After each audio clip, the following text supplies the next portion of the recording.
Ciao ragazzi, oggi vi portiamo in un viaggio incredibile attraverso la Turchia, da Istanbul a Pamukkale, fermandoci in Cappadocia, al Lago Salato ed ad Efeso. Arriviamo a Istanbul in hotel quasi alle 2 di notte e dopo poche ore di sonno siamo freschi come delle rose appassite per partire per il primo giorno di tour.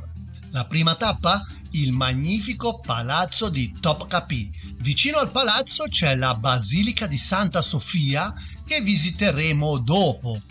Fuori al palazzo di Topkapi c'è la fontana di Hamed III. Ecco la bellissima porta di ingresso, uno degli elementi architettonici più noti del palazzo. Il palazzo fu costruito nella seconda metà del 1400 dal sultano Mehmed II e dopo la sua morte circa 30 sultani governarono dal palazzo, ogni volta rinnovandolo e ampliandolo fino ad avere l'aspetto attuale. Composto da oltre 400 stanze, 4 cortili, ospitava 4.000 persone, tra cui 300 concubine nell'harem.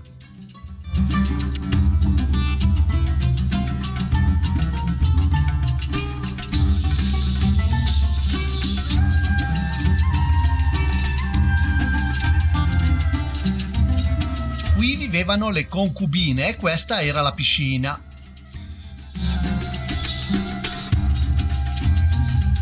Vediamo da qui una visuale sul ponte del Corno d'Oro.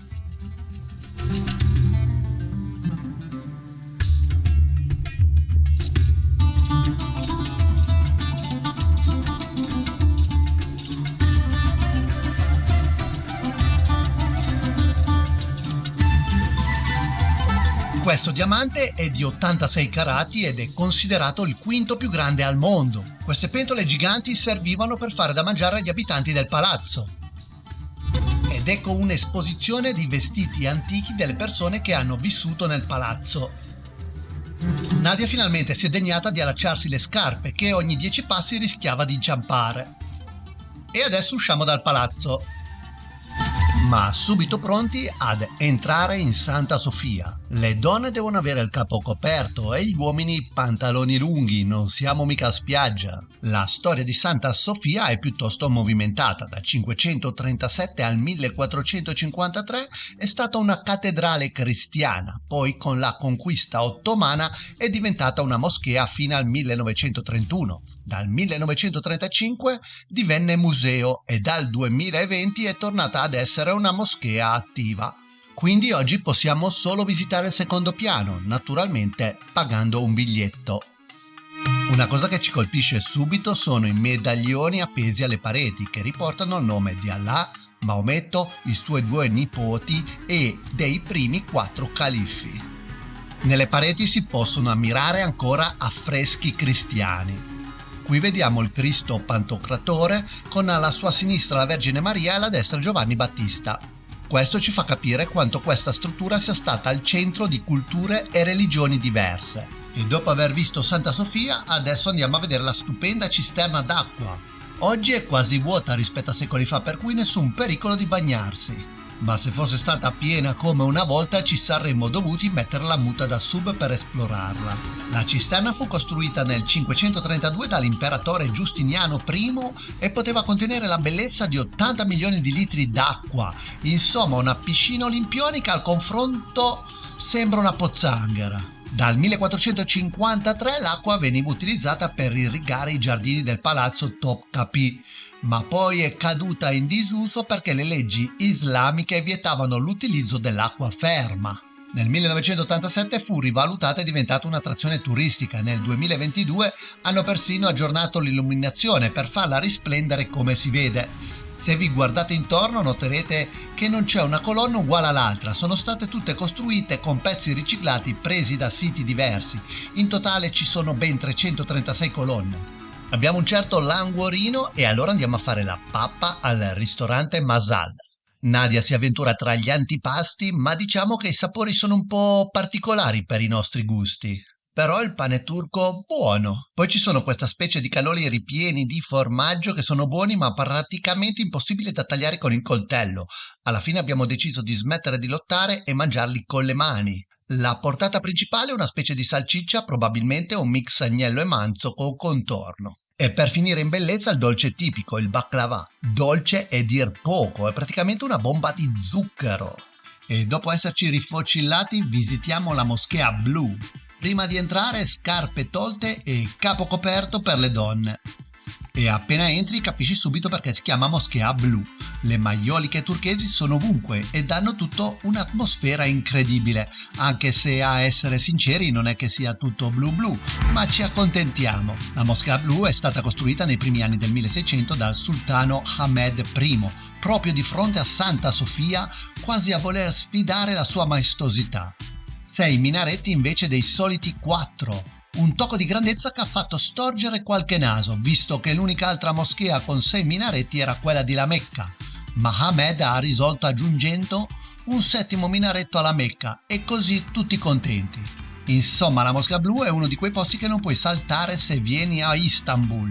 Ci spostiamo all'At Meidani, meglio conosciuto come l'ippodromo di Istanbul. Qui si facevano le corse dei carri e poteva accogliere fino a 100.000 spettatori. Oggi sembra solo una piazza carina con 2 obelischi, ma fidatevi, c'è tanta storia dietro. Il primo obelisco è un vero e proprio pezzo d'Egitto, si chiama obelisco di Teodosio e risale al 1500 a.C. L'altro obelisco invece è l'obelisco di Costantino, ma per noi oggi sembra solo una colonna un po' rovinata, un tempo era coperto di bronzo scintillante, ma ahimè è stato smantellato. E adesso passiamo in dei vicoli con delle belle casette colorate e rientriamo in albergo. Abbiamo terminato il primo giorno in tour per la Turchia, abbiamo visitato qualcosina ad Istanbul e adesso siamo tornati nella stanza d'albergo, Nova Hotel, mi sembra che si chiama, e Novotel, giusto? Novotel.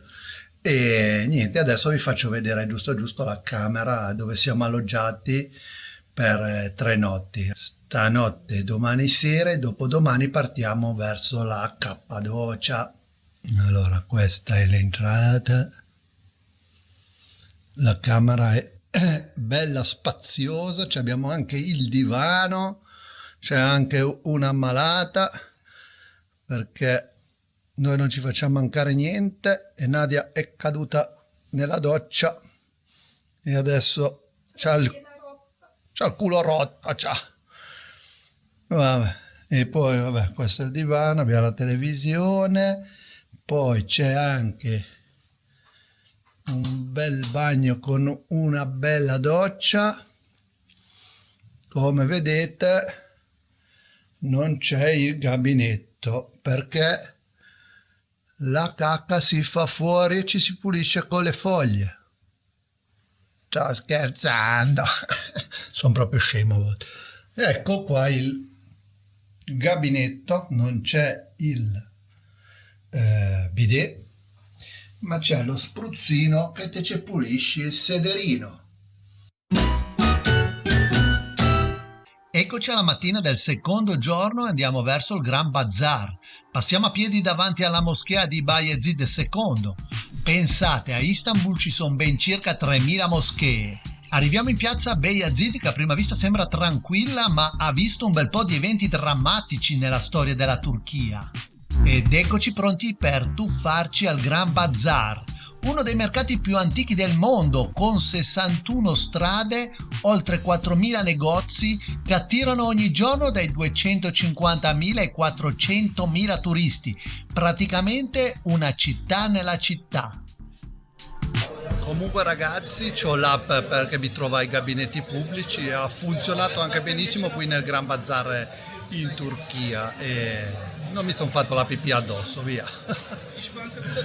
Siamo usciti adesso dal Gran Bazar, adesso poi andiamo a vedere una moschea che non mi ricordo come si chiama, poi ve lo dico, con la voce fuori campo. Comunque il Gran Bazar sono quelle cose che a me non è che mi piacciono molto da visitare, quando ci sono stato mezz'ora c'è già 20 minuti di avanzo e comunque è pieno di turisti. Adesso c'è un po' di rumore che è passato una metropolitana, prego. e niente, è pieno di turisti, i turchi non comprano al Gran Bazar. Usciti dal Gran Bazar attraversiamo un mercato e ci dirigiamo a visitare la moschea Rustem Pasha.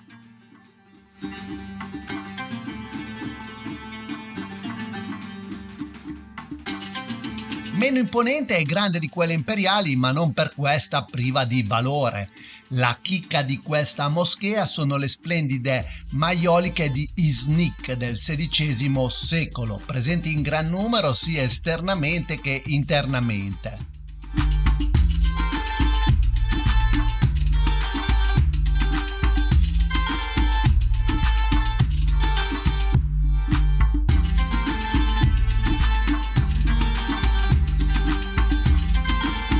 Si è fatta ora di pranzo, per cui ci spostiamo a piedi verso il ristorante e arriviamo a una piazza da cui riusciamo a scorgere dall'altra parte del Bosforo la torre di Galata.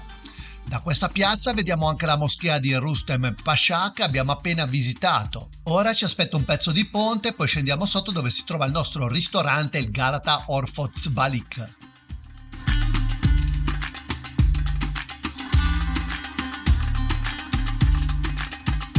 Io ho mangiato una specie di salsiccia mista manzo e agnello con contorno. Nadia ha preso il pesce, penso che sia branzino, e per concludere ovviamente il baklava. A pancia piena riattraversiamo il ponte per dirigerci al Bazar delle Spezie. Dopo il Gran Bazar è il secondo complesso commerciale al coperto più grande di Istanbul. Conosciuto anche come Bazar egiziano perché la sua costruzione è stata possibile grazie al ricavato delle tasse dell'Egitto all'epoca in cui il paese era una provincia dell'impero ottomano. Il Bazar delle Spezie è un'esplosione di colori, spezie di ogni tipo, frutta secca, dolcetti, insomma è impossibile non restare affascinati. E dopo pranzo? Adesso attraversiamo il ponte e andiamo a vedere la torre Galata. Spero di averlo pronunciato buono. Vabbè dai, non è che si può essere sempre perfetti. È curioso perché sopra il ponte passa un tratto della metro. Ed ecco la torre dove dovremo arrivare.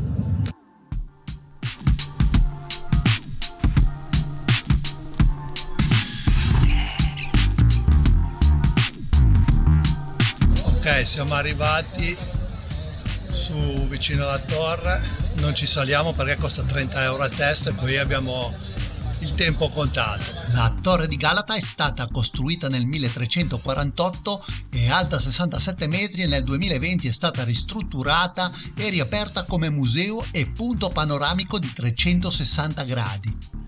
Noi purtroppo non abbiamo fatto in tempo a salire, ma è senza dubbio uno spettacolo da non perdere.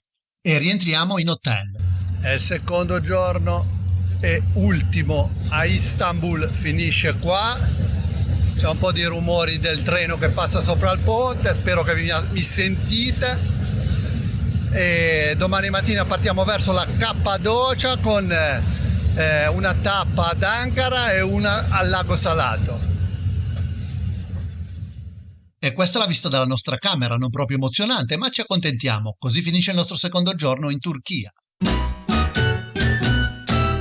Ok, siamo al terzo giorno. Da Istanbul ci trasferiremo in Cappadocia, faremo una fermata per pranzo ad Ankara e vedremo anche il Lago Salato. Per cui adesso sono le 5, quasi 5 e un quarto del mattino e ci aspetta una giornataccia un po' pesante.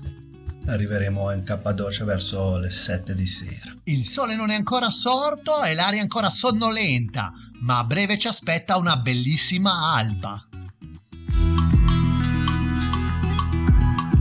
Dopo qualche ora di viaggio, eccoci finalmente ad Ankara, dove visitiamo il Museo delle Civiltà Anatoliche. L'Anatolia è una vasta regione che copre buona parte della Turchia. Il museo ospita reperti che risalgono fino all'8000 a.C. Queste tavolette scritte sono testimonianza di quando la scrittura era agli inizi. E adesso si riparte. Ecco la statua di Ataturk, presidente della prima Repubblica Turca. Pochi chilometri di viaggio e finalmente si mangia! Iniziamo con una buonissima zuppa di ceci davvero gustosa. Poi per il piatto principale Nadia va di kebab con il sugo, mentre io opto per una versione senza sugo. E per finire in bellezza un dolce di semolino congelato, decisamente approvato. E a pancia piena si riparte verso la Cappadocia, ma prima abbiamo una tappa al lago Salato che si trova a 150 km da Ankara. Questo lago a noi ci è piaciuto tantissimo, è 4 volte la superficie del lago di Garda, per cui è enorme. Nel punto dove è profondo 2 metri, per cui è per questo motivo che nei periodi dove non piove molto e c'è il sole evapora fino a far uscire tutto il sale. Sembra quasi di essere in un mare dove c'è stata la bassa marea, invece siamo in un lago.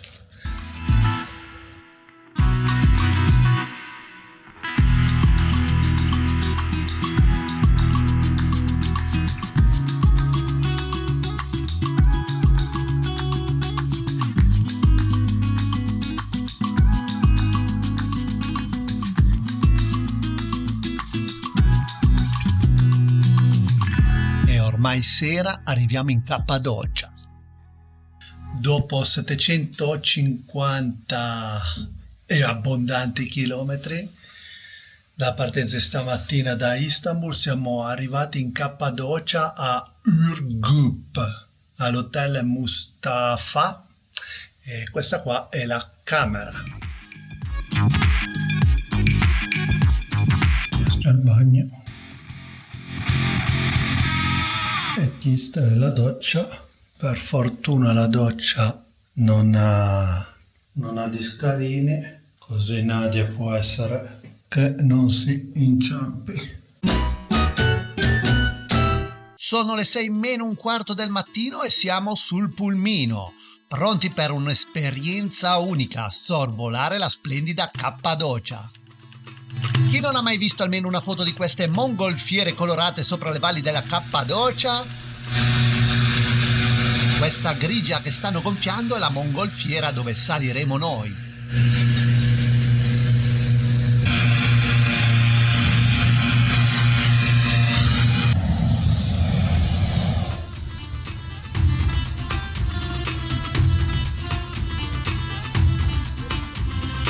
Giusto per la cronaca, abbiamo pagato un pochino tanto per questa esperienza, ben 280 euro a testa, ma ne vale la pena farlo una volta nella vita.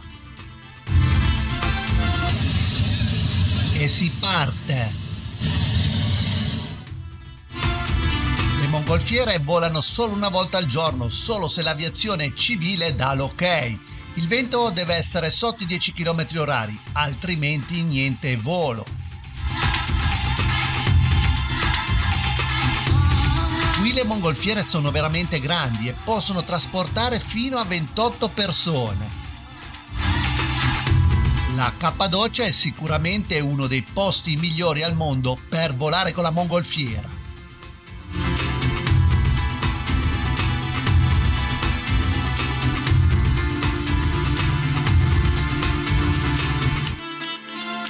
Scusateci se la parte del video dedicata alla mongolfiera è stata un po' lunga, ma capiteci, con quello che l'abbiamo pagata non volevamo mica perderci nemmeno un ricordo. Scherzo, la verità è che le immagini erano talmente belle che ci dispiaceva scartarne qualcuna.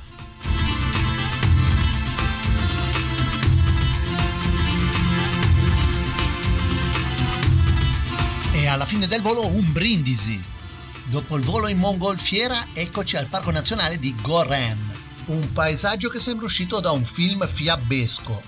Qui troviamo i famosi camini delle fate, rocce scolpite dal vento e dalla pioggia che cambiano forma con il tempo. Il parco è patrimonio UNESCO e ha chiese e monasteri scavati nella roccia, con affreschi che risalgono al IX secolo. Pensate, questa zona era abitata già dagli Ittiti e la gente si rifugiava qui per sfuggire alle invasioni, scavando intere città sotterranee. Qui in Cappadocia ci sono tantissime chiese rupestri Aperte sono pochissime perché sono state rovinate dai turisti che hanno delle incisioni, per cui hanno deciso di chiudere per preservarle per il futuro. Quelle che sono aperte ci sono delle persone che controllano che non vengono fatti altri danni.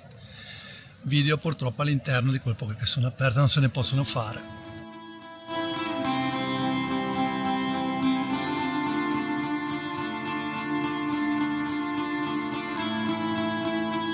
E adesso ci avviamo verso l'uscita del parco. Facciamo una sosta per goderci il panorama della Cappadocia prima di andare a visitare un produttore di tappeti. Ora, giusto per darvi un'idea, il tappetino più piccolo costa tipo 250 euro.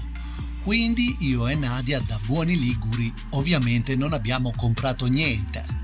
Ed eccoci arrivati per pranzo all'Urano Sarikaya, un ristorante scavato nella roccia. Location spettacolare, niente da dire. Il cibo però un po' meno. La zuppa era buona, almeno quella. Poi c'era una melanzana ripiena di pomodoro, peperone e cipolla che è rimasta praticamente intatta sui tavoli e uno spezzatino di kebab decisamente senza infamia e senza lode. Dopo pranzo andiamo a visitare Ukhisar, la Matera della Turchia. Sicuramente uno dei luoghi più affascinanti che si possano visitare nella terra dei cammini delle fate. Siamo a Ukhisar, a 1200 metri, ed è un villaggio naturalmente della Cappadocia. Ci sono circa 3200 abitanti in questo paese.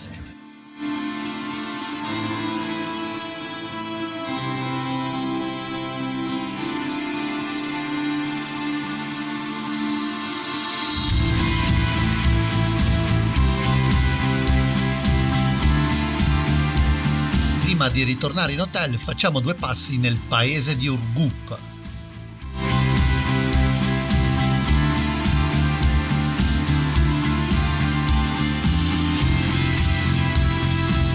Mentre visitiamo Urgup siamo in missione per trovare qualche souvenir da portare a casa. Tra spezie e amuleti anti-malocchio la scelta non manca. E ora, dopo tanto girare, finalmente si fa ora di cena, quindi via, si torna in hotel. Stamattina siamo al quinto giorno del tour, praticamente il penultimo, perché poi il 6 andremo a Izmir e il 7 c'è il rientro. Oggi abbiamo il trasferimento dalla Cappadocia a Pamukkale, cioè circa 650 km. Durante il tragitto naturalmente ci fermeremo a vedere delle attrazioni che scoprirete insieme a noi. La prima tappa della giornata, un caravanserraglio. E per chi si sta chiedendo che diavolo è, eccoci, un caravanserraglio è letteralmente un palazzo per le carovane. Qui sulla storica via della Seta era un punto di sosta obbligato per i mercanti che attraversavano mezza Asia per mesi interi. Si fermavano a dormire e mangiare e immagino pure a lamentarsi del viaggio infinito. E tra i vari viaggiatori celebri c'è stato anche il nostro Marco Polo. Quindi in pratica è come visitare l'antico autogrill dei VIP del commercio. E si riparte.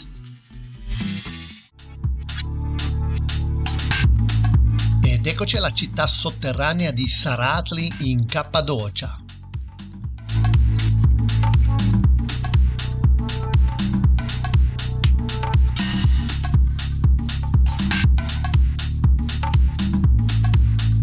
È praticamente una fortezza scavata nella roccia. 7 piani, anche se possiamo visitarne solo 3. Con oltre 40 stanze tra bagni, cucine e dormitori. Costruita per proteggere i primi cristiani dalle persecuzioni, aveva tutto il necessario per vivere per mesi, dai forni ai pozzi d'acqua fino a un sistema di ventilazione, con porte da 200 kg per sigillare gli ingressi e cunicoli. Questa città bunker è decisamente una chicca da vedere in Cappadocia.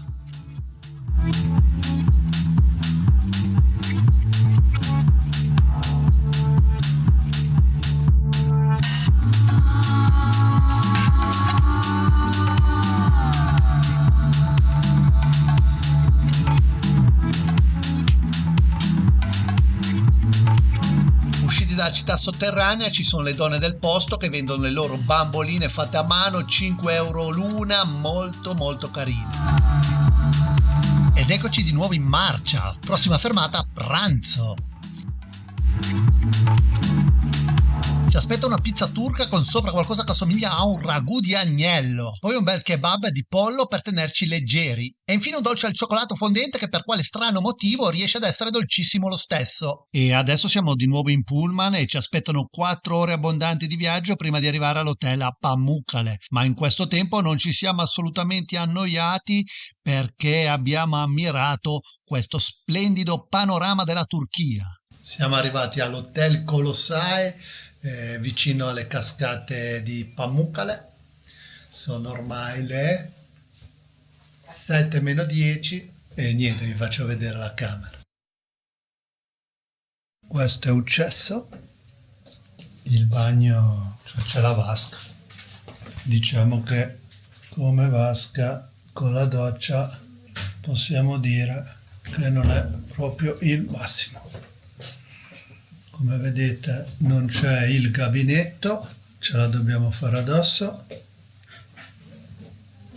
Ah, è qua dietro, eccolo qua dietro il gabinetto.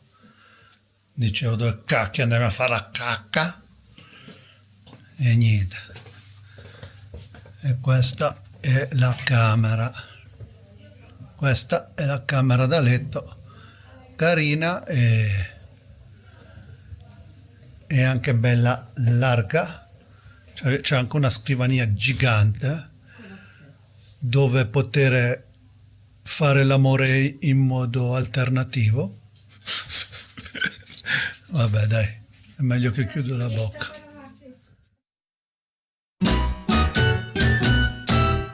Siamo al 6° giorno e ultimo a visitare la Turchia. Adesso alle 7:30 del mattino partiremo, andiamo ancora a vedere le cascate pietrificate di Pamukkale ed Efeso, poi ci trasferiremo a Izmir, da dove domani prenderemo l'aereo per Istanbul e da Istanbul torniamo a casa. E partiamo in pullman da dove intravediamo le mongolfiere in volo anche qui a Pamukkale. E rispetto alla Cappadocia queste costano meno, un'alternativa diciamo economica. Ed ora eccoci finalmente arrivati all'ingresso delle famose cascate pietrificate di Pamukkale. Pamukkale in turco significa castello di cotone e insieme alle antiche rovine di Hierapolis forma uno dei patrimoni dell'umanità dell'UNESCO. Per fare un paragone, in Italia abbiamo le terme di Saturnia. Oggi però Pamukkale non è proprio come nella foto da cartoline, quelle con le piscine naturali piene d'acqua cristallina.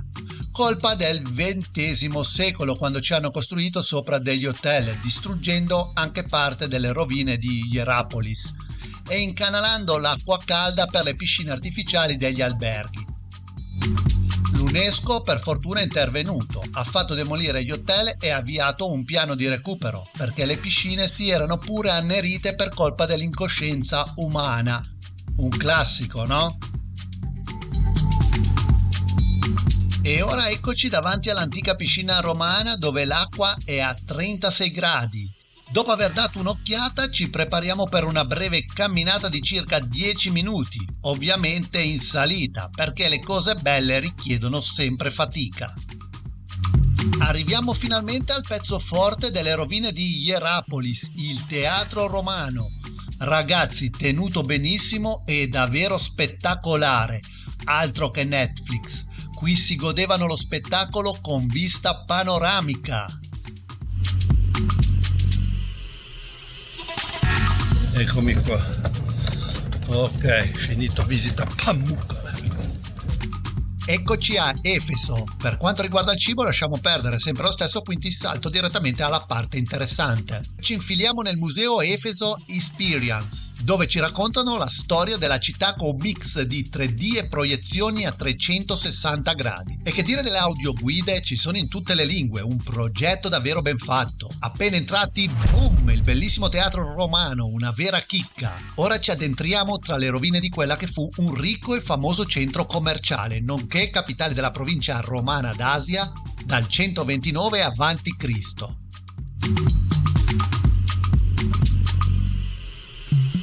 Ah, eccola lì, la spettacolare biblioteca di Celso.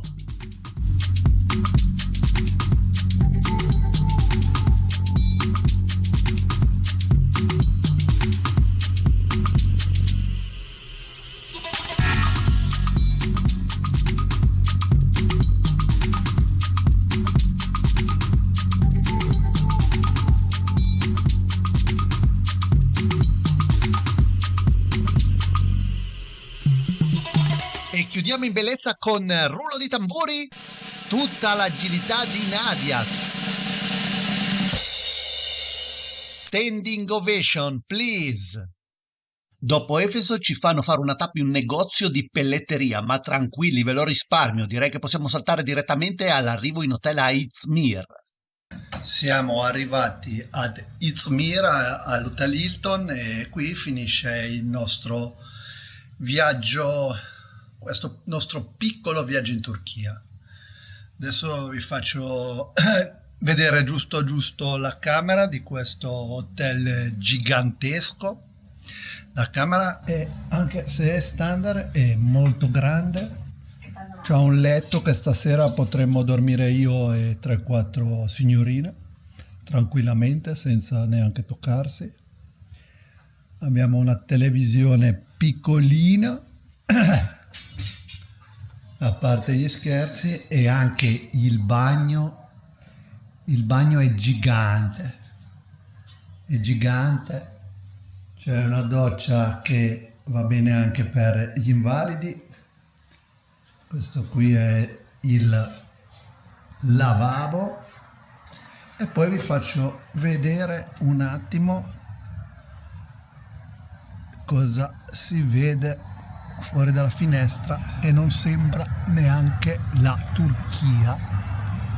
E in realtà siamo a Izmir, una città di 4 milioni di abitanti, e adesso non vi rompo più le scatole. E niente, mi raccomando, non iscrivetevi al canale, non mettete mi piace, non commentate. Un saluto da turisti squattrinati, c'è anche Nadia. Nadia, saluta. Ciao, al prossimo video!